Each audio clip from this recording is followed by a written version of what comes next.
तुलसी में रोज जल चढ़ाने और तुलसी के पास दीपक जलाने से क्या फल मिलता है। एक बार की बात है, देवी सत्यभामा भगवान श्री कृष्ण के पास आती है और उनसे पूछने लगती है, हे स्वामी, आप नित्य तुलसी को जल देते हैं और देवी रुक्मणी नित्य तुलसी के पास दीपक जलाती है, इसके पीछे क्या रहस्य है। कृपया आप मुझे तुलसी को जल देने और तुलसी के पास दीपक जलाने का महत्व सुनाइए। भगवान श्री कृष्ण कहते हैं, हे देवी सत्यभामा, तुमने अत्यंत महत्वपूर्ण प्रश्न किया है। देवी तुलसी लक्ष्मी का ही अवतार है। देवी तुलसी भगवान विष्णु को अत्यंत प्रिय है, इसलिए ये मुझे भी सबसे अधिक प्रिय है। मासों में कार्तिक और वनस्पतियों में मुझे तुलसी प्रिय है। जो भी मनुष्य तुलसी को जल देता है, उस पर मेरी कृपा सदैव बनी रहती है। जो भी मुझे तुलसी पत्र डालकर भोग चढ़ाता है, मैं उसे प्रेम से स्वीकार करता हूँ। तुलसी पत्र के बिना मैं किसी भी प्रकार का भोग स्वीकार नहीं करता हूँ। हे देवी, अब मैं तुम्हें तुलसी को जल देने और तुलसी के पास दीपक जलाने का महत्व सुनाता हूँ, इसीलिए तुम इस कथा को ध्यान से सुनो। जो भी स्त्री इस कथा को ध्यान से पूरा सुनती है, वो सदा सुहागन रहती है। उसके घर में सुख समृद्धि आती है और दरिद्रता का नाश होता है। देवी सत्यभामा कहती है, हे स्वामी, मैं इस कथा को ध्यान से पूरा सुनूंगी, कृपया आप मुझसे वह कथा कहिए। तब भगवान श्री कृष्ण देवी सत्यभामा को वह कथा सुनाने लगते हैं। भगवान श्री कृष्ण कहते हैं, हे देवी, मध्य देश में श्याम शर्मा नाम का एक वैश्य अपनी पत्नी के साथ रहा करता था। वैश्य के पास किसी चीज की कोई कमी नहीं थी। ईश्वर की कृपा से उसके पास सब प्रकार के सुख ऐश्वर्य थे, किंतु उस वैश्य की कोई संतान नहीं थी, जिस कारण से वह सदैव ही दुखी रहा करता था। उसे वैद्य ने संतान प्राप्ति के लिए कई उपाय बताए। उसने दान धर्म किया, अनेक प्रकार के वैद्य भी बुलाए, उनसे नाना प्रकार के उपचार भी किया, किंतु फिर भी उसे कोई संतान नहीं हो रही थी। फिर एक दिन वह वैश्य महामुनि वशिष्ठ जी से मिलने के लिए उनके आश्रम पर जाता है। मुनि वशिष्ठ श्याम शर्मा का स्वागत करते हैं और कुशल मंगल पूछते हैं। तब वह श्याम शर्मा मुनि वशिष्ठ जी से कहता है, हे मुनिवा, मैं अत्यंत दुखी हूँ, मेरी कोई संतान नहीं है और संतान के बिना मेरा उद्धार कैसे होगा। मैंने संतान प्राप्ति के लिए अनेक उपाय भी किया, किंतु मुझे संतान नहीं हो रही है। कृपया आप ही बताइए कि मुझे किस कारण से पुत्र की प्राप्ति नहीं हो रही है। क्या मुझसे जाने अनजाने में कोई पाप हुआ है। तब मुनि वशिष्ठ जी अपनी दिव्य दृष्टि से श्याम शर्मा के पूर्व जन्म के बारे में जान लेते हैं। वशिष्ठ जी कहते हैं, हे वत्स, पिछले जन्म में तुम्हारे द्वारा घोर पाप हो गया था, इस कारण से तुम्हें इस जन्म में संतान सुख प्राप्त नहीं हो रहा है। श्याम शर्मा कहता है, हे मुनिवर, कृपया मुझे बताइए, पिछले जन्म में मुझसे कौन सा पाप हुआ था और उस पाप से मुक्त होने के लिए मुझे कौन सा उपाय करना चाहिए। वशिष्ठ जी कहते हैं, हे वत्स, पिछले जन्म में तुमने जो अपराध किया था उसके विषय में सुनो। पिछले जन्म में तुम एक अहंकारी वैश्य थे। तुम्हारा जन्म धनवान कुटुंब में हुआ था। तुमने पिछले जन्म में एक गाय को अत्यंत दुख दिया था। एक दिन एक गाय भूख और प्यास से व्याकुल होकर तुम्हारे द्वार पर आई थी, किंतु तुमने उस गाय को न रोटी खिलाई, न चारा खिलाया और न ही उसे जलपान कराया। तुमने बड़ी ही निर्दयता से उस गाय को अपमानित करके घर से निकाल दिया। उस गाय ने अभी अभी बछड़े को जन्म दिया हुआ था और भूख से व्याकुल होने के कारण वह गाय वहीं पर मूर्छित होकर गिर पड़ी और उस दिन वह अपने बछड़े को दूध नहीं पिला पाए, इसीलिए इस गाय ने तुम्हें श्राप दे दिया था। इस गाय के श्राप के कारण तुम्हारी ऐसी दुर्दशा हुई है। उस गाय के श्राप के कारण तुम्हें इस जन्म में संतान नहीं हो रही है। वशिष्ठ जी की बात सुनकर उसे श्याम शर्मा को बड़ा दुख हुआ और वह स्वयं को कोसते हुए कहने लगा, हाय, यह मैंने क्या किया। एक बेचारी दुखी गौ माता की सेवा नहीं की। मैंने बहुत बड़ा अपराध किया है और उसी का दंड मुझे भोगना पड़ रहा है। श्याम शर्मा वशिष्ठ जी से कहता है, हे मुनिवर, मुझे बहुत बड़ा अपराध हुआ है। अब मैं इस पाप का प्रायश्चित कैसे करूं? कृपया आप ही मुझे मार्गदर्शन कीजिए। मैंने जो पाप किया है उससे मुक्ति का कोई तो उपाय अवश्य होगा। मैं अपना सब कुछ देकर उसे पाप का प्रायश्चित करूंगा। कृपया आप ही कोई उपाय बताइए, मुझे संतान प्राप्ति कैसे हो सकती है? क्योंकि शास्त्र कहते हैं, पुत्र के बिना मनुष्य का उद्धार नहीं हो सकता। तब मुनि वशिष्ठ कहते हैं, हे वत्स, इस पाप का एक ही उपाय है, तुम पुत्र प्राप्ति के लिए पुत्रेष्ठ यज्ञ करो, इसी यज्ञ के फल स्वरूप तुम्हें संतान की प्राप्ति होगी। इस यज्ञ को संपन्न करके तुम ब्राह्मण को भोजन कराओ, वस्त्र और गाय का दान करो, तभी तुम्हें इस पाप से मुक्ति मिलेगी। तब श्याम शर्मा वशिष्ठ जी को धन्यवाद देते हुए कहता है, हे मुनिवा, आपका कोटि कोटि धन्यवाद। मैं आपके कहे अनुसार अवश्य ही पुत्रेष्ठ यज्ञ करूंगा और ब्राह्मणों को गायों का दान करूंगा। इतना कहकर वह श्याम शर्मा शीघ्रता से अपने घर पर लौट आता है और अपनी पत्नी को सारी हकीकत सुनता है। फिर वे दोनों ही पुत्रेष्ठ यज्ञ की तैयारी करते हैं। अनेक ऋषि मुनियों को निमंत्रण देकर वह श्याम शर्मा पुत्रेष्ठ यज्ञ संपन्न करता है और उन ऋषि मुनियों तथा ब्राह्मणों को गाय का दान करता है। यज्ञ के संपन्न होने के पश्चात यज्ञ की आग से अग्निदेव प्रकट होते हैं और उस श्याम शर्मा से कहते हैं, हे श्याम शर्मा, आज तुम्हारा यज्ञ सफल हुआ है। तुमने पुत्र प्राप्ति के लिए ये यज्ञ किया था, इसीलिए तुम्हें मेरी कृपा से एक पुत्र की प्राप्ति होगी, किंतु तुम्हारे पुत्र की आयु केवल 18 वर्ष की ही होगी और 18 वर्ष समाप्त हो जाने के पश्चात तुम्हारे पुत्र की मृत्यु हो जाएगी। इतना कहकर अग्निदेव अंतर्ध्यान हो जाते हैं। पुत्रेष्ठ यज्ञ करके और अग्निदेव से पुत्र का वरदान प्राप्त करके वह श्याम शर्मा बहुत प्रसन्न तो हुआ, किंतु उसे बड़ा दुख भी हुआ। श्याम शर्मा ने सोचा, पुत्र न होने से अच्छा है कम आयु वाला पुत्र ही ठीक है। फिर वह पहले की तरह अपने कार्य में लगा रहा। कुछ ही दिनों के पश्चात उसकी पत्नी ने गर्भ धारण किया। श्याम शर्मा ने पुत्र के जन्म से पूर्व किए जाने वाले सभी संस्कार किया और फिर उसे एक अत्यंत सुंदर पुत्र की प्राप्ति हुई। वो बालक बड़ा ही तेजस्वी दिखाई पड़ रहा था। श्याम शर्मा ने पुत्र के जन्म के बाद किए जाने वाले भी सभी संस्कार किया और पुत्र को गुरुकुल में शिक्षा प्रदान की। श्याम शर्मा का पुत्र जैसे जैसे बड़ा होने लगा, श्याम शर्मा को बहुत अधिक चिंता सताने लगी। फिर जब उसका पुत्र 16 वर्ष का हुआ तो श्याम शर्मा की पत्नी ने उससे कहा, अब हमें अपने पुत्र का विवाह कर देना चाहिए। हमारा पुत्र अब विवाह के योग्य हो गया है। श्याम शर्मा ने कहा, हे प्रिय, विधि के विधान के अनुसार हमारे पुत्र की आयु केवल 18 वर्ष की ही है।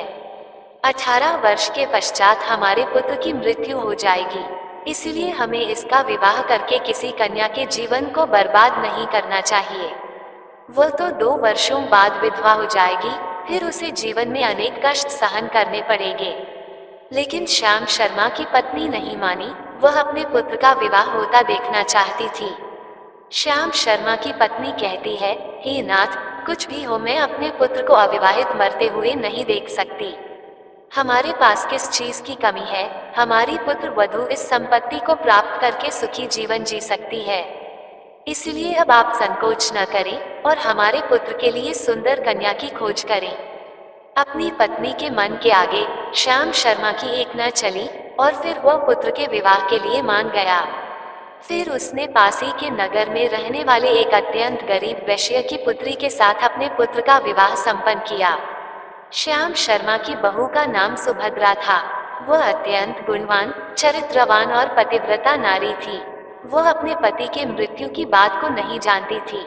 सुभद्रा नित्य अपने सास, ससुर और अपने पति की सेवा करने लगी। वह सभी के साथ बड़े प्रेम से रहती और कभी किसी की आज्ञा का उल्लंघन नहीं करती थी। उसने अपनी मधुर वाणी और कार्य कुशलता से सभी के मन को जीत लिया।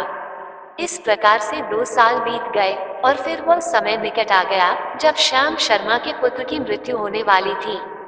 श्याम शर्मा को बड़ा भय लगने लगा। फिर एक दिन उसने अपनी बहू को बुलाया और उसे क्षमा मांगते हुए कहने लगा, हे बहू, तुम मुझे क्षमा कर देना, मैंने तुम्हारे साथ बड़ा अन्याय किया है। सुभद्रा ने कहा, हे ससुर जी, आप ऐसा क्यों कह रहे हैं? आप मुझसे क्षमा मांगकर लज्जित न कीजिए। मैं आपसे छोटी हूँ, आपकी पुत्री के समान हूँ। कृपया आप संकोच न करते हुए आपके मन में जो भी बात है वो कहिए, मैं आपकी आज्ञा का पालन अवश्य करूंगी। फिर श्याम शर्मा कहने लगा, हे पुत्री, तुम कल्याणी हो, तुम एक महान पतिव्रता हो, किंतु मेरे पुत्र के साथ तुम्हारा विवाह होने से पूर्व मैंने तुमसे एक बात छुपाई है। हमें पुत्र की प्राप्ति पुत्रेष्ठ यज्ञ करने के बाद हुई थी, और अग्नि देव ने हमें ये कहते हुए पुत्र प्राप्ति का आशीर्वाद दिया था कि हमारे पुत्र की आयु केवल 18 वर्ष की होगी। 18 वर्ष के बाद हमारे पुत्र की मृत्यु हो जाएगी। अपने ससुर की बात सुनकर सुभद्रा ने कहा, हे ससुर जी, बस इतनी सी बात, आप चिंता न कीजिए। मैं आपको वचन देती हूँ कि आपकी पुत्रवधू मैं कभी विधवा नहीं होंगी। आपके पुत्र के प्राणों की रक्षा मैं करूंगी। आप बस मुझे एक दीपक, जल का घड़ा और एक गाय लाकर दीजिए। मेरे पति के प्राणों की रक्षा इन्हीं से होगी।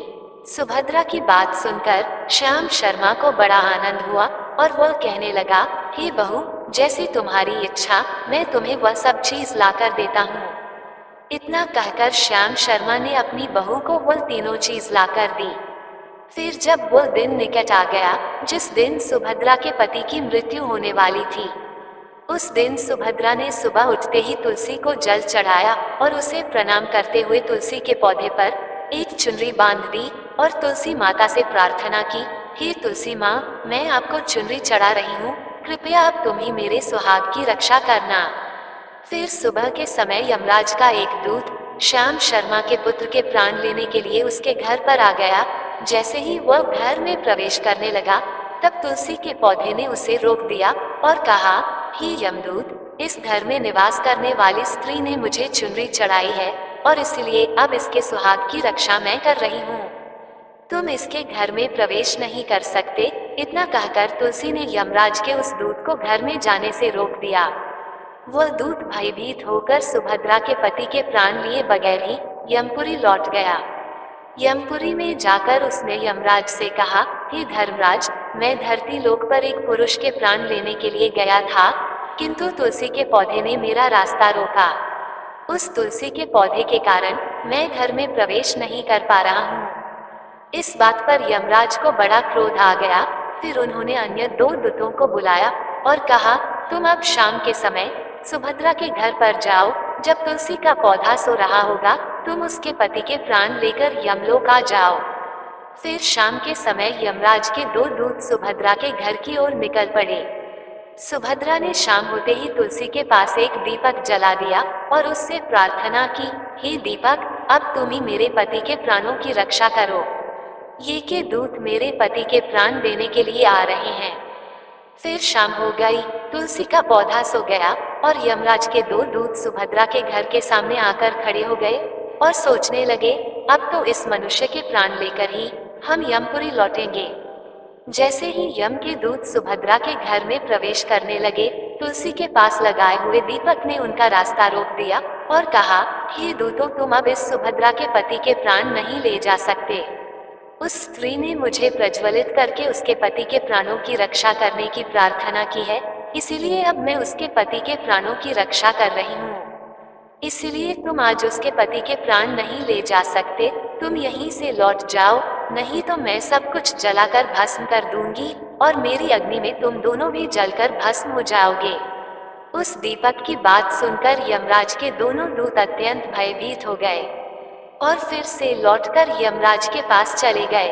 वहां पर जाकर उन्होंने यमराज को सारा वृतांत सुनाते हुए कहा, हे यमराज, आपकी आज्ञा का पालन करते हुए हम दोनों शाम के समय उस पुरुष के प्राण लेने के लिए गए थे, किंतु तुलसी के पास लगाए हुए दीपक ने हमारा रास्ता रोक दिया, इसीलिए हम खाली हाथ ही लौट आए हैं।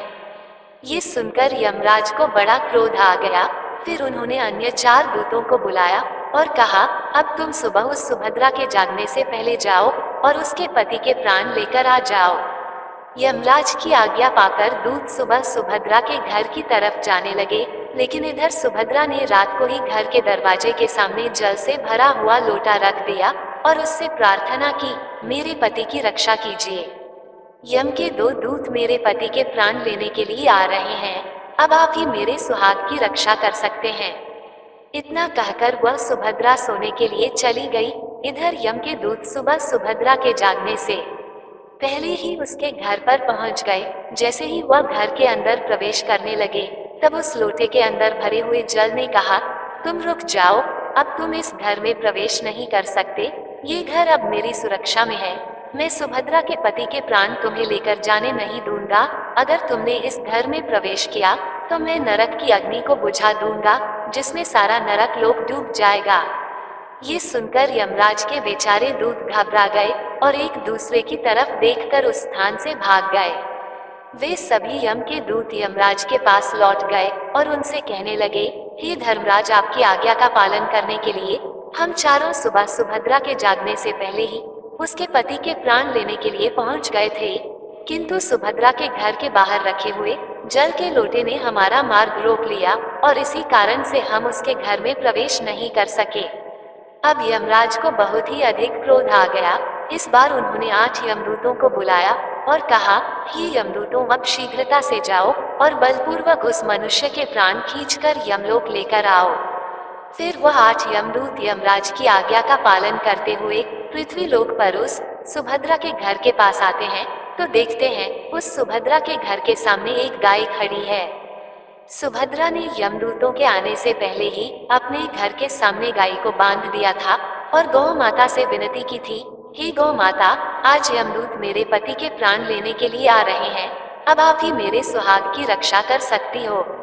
हे गौ माता, मैं आपकी शरण में आई हूँ, कृपया मुझे विधवा होने से बचा लीजिए। उस गाय ने कहा, हे पुत्री, तुम चिंता मत करो, तुम्हारे पति के प्राणों की रक्षा मैं स्वयं करूंगी। मेरे होते हुए यम के दूत तुम्हारे घर में प्रवेश नहीं कर पाएंगे, इसलिए तुम चिंता से मुक्त होकर घर में अपने पति की सेवा करो। फिर जैसे ही वे यमदूत घर के अंदर प्रवेश करने के लिए आगे बढ़ते हैं, तब वह गाय उन्हें रोक देती है और कहती है, इस घर में तुम लोग प्रवेश नहीं कर सकते, इस घर की रक्षा मैं कर रही हूँ। मेरे रहते कोई भी इस घर के अंदर प्रवेश नहीं कर सकता। यदि तुमने घर के अंदर प्रवेश करने का प्रयत्न किया तो मैं तुम सभी को श्राप दे दूंगी। अगर तुम्हें इस घर के अंदर प्रवेश करना है तो तुम्हें पहले मेरे प्राण लेने पड़ेंगे और तुम सभी को गौहत्या का पाप लगेगा, जिसका कोई प्रायश्चित नहीं है। वहां पर उपस्थित सभी यमदूत गाय के द्वारा श्राप देने की बात सुनकर भयभीत हो गए। वे जानते थे कि गाय के द्वारा दिए गए श्राप से कोई मुक्त नहीं कर सकता और गौ हत्या तो संसार का सबसे जघन्य अपराध और महापाप है, जिसका कोई प्रायश्चित भी नहीं है। इसीलिए वे सभी वहां से लौटकर यमराज के पास चले गए। यमपुरी जाकर उन यमदूतों ने यमराज को सारा वृतांत सुनाते हुए कहा, हे धर्मराज, उस सुभद्रा के पति के प्राणों की रक्षा एक गाय कर रही है। उस गाय ने हमें श्राप देने की बात कही, इसीलिए हम सभी भयभीत होकर वापस लौट आए हैं। हम में गाय का सामना करने की शक्ति नहीं है। उन यमदूतों की बात सुनकर यमराज आग बबूला हो गए और स्वयं भैंस पर सवार होकर पृथ्वी लोक की ओर निकल पड़े। यमराज अपने भैंस पर सवार होकर उस सुभद्रा के घर के पास चले आते हैं। यमराज को अपने घर के सामने खड़ा हुआ देखकर सुभद्रा भयभीत हो जाती है और जल्दी से आकर यमराज के चरण स्पर्श करके उन्हें नमस्कार करती है और उनकी स्तुति करने लगती है। हे यमराज, आप तो तीनों लोगों के प्राणियों पर कृपा करने वाले महान देवता है। इस संसार के समस्त प्राणियों के पाप और पुण्य का लेखा जोखा आप अपने पास रखते हैं। हे न्याय के देवता धर्मराज, मैं सत्य धर्म का पालन करने वाली पतिव्रता स्त्री हूँ। मैं आपको बारंबार नमस्कार करती हूँ, कृपया मुझे आशीर्वाद दीजिए। सुभद्रा के द्वारा की गई स्तुति से यमराज अत्यंत प्रसन्न होते हैं और उसे अनजाने में ही सदा सुहागन रहो ऐसा कहकर आशीर्वाद देते हैं। फिर जब यमराज सुभद्रा के पति के प्राण ले जाने के लिए आगे बढ़ते हैं तो सुभद्रा कहती है, हे धर्मराज, आपने अभी मुझे सदा सुहागन रहने का आशीर्वाद दिया है और अब आप मेरे पति के प्राण लेने जा रहे हैं, इससे तो आपका आशीर्वाद झूठा साबित हो जाएगा। ये सुनकर धर्मराज रुक जाते हैं और सुभद्रा की ओर देखकर मुस्कुराने लगते हैं। सुभद्रा के निर्मल हृदय और अपने पति के प्रति समर्पण भाव को देखकर यमराज अत्यंत प्रसन्न होते हैं। सुभद्रा की ओर देखकर यमराज कहते हैं, हे पुत्री, आज तुमने साक्षात मृत्यु को ही पराजित किया है। मैं तुम्हारे पतिव्रत धर्म से अत्यंत प्रसन्न हूँ। अब मैं तुम्हारे पति के प्राण छोड़ देता हूँ। तुम्हारी जो भी मनोकामना है वह मुझसे मांग लो। तब सुभद्रा ने कहा, हे धर्मराज, मैं अपने पति के लिए 100 वर्ष की आयु मांगती हूँ। मेरे लिए मेरे पति ही परमेश्वर है। मैं अपने पति को छोड़कर जीवित नहीं रह सकती, इसीलिए आप मुझे यही वरदान दीजिए। तब यमराज प्रसन्न होकर कहते हैं, तथास्तु, हे कल्याणी, आज से जो भी स्त्री अपने घर के सामने तुलसी का पौधा लगाती है, तुलसी के पास शाम को दीपक जलाती है, जिस घर के सामने गाय बंधी होती है, और जो स्त्री अपने घर के सामने जल का लोटा रखती है, उसके घर में कभी मेरे दूत प्रवेश नहीं करेंगे। इतना कहकर यमराज उस स्थान से अंतर्ध्यान हो जाते हैं। भगवान श्री कृष्ण कहते हैं, हे देवी, इस प्रकार से उस सुभद्रा ने अपने पतिव्रता धर्म का पालन करके उसकी मृत्यु को टाल दिया था। इसीलिए जो भी स्त्री अपने घर के सामने तुलसी का पौधा लगाती है, रोज शाम को तुलसी के पास दीपक जलाती है, उसके घर में मृत्यु प्रवेश नहीं करती है। जिस घर के सामने गाय बंधी होती है, उस घर में कभी दुख दरिद्रता नहीं आती है। जो स्त्री अपने घर के सामने जल से भरा हुआ लोटा रखती है, उसके घर में कभी शोक नहीं होता है। तो दोस्तों, इस प्रकार से भगवान श्री कृष्ण ने देवी सत्यभामा को तुलसी के पास दीपक जलाने का महत्व सुनाया। जय श्री कृष्ण। दोस्तों, आपको ये कथा कैसी लगी कृपया कमेंट करके जरूर बताएं। वीडियो पसंद आया हो तो लाइक करें, कमेंट में जय श्री कृष्ण अवश्य लिखें, और ऐसी ही और भी बहुत सारी कहानियों को सुनने के लिए चैनल को सब्सक्राइब जरूर करें। धन्यवाद।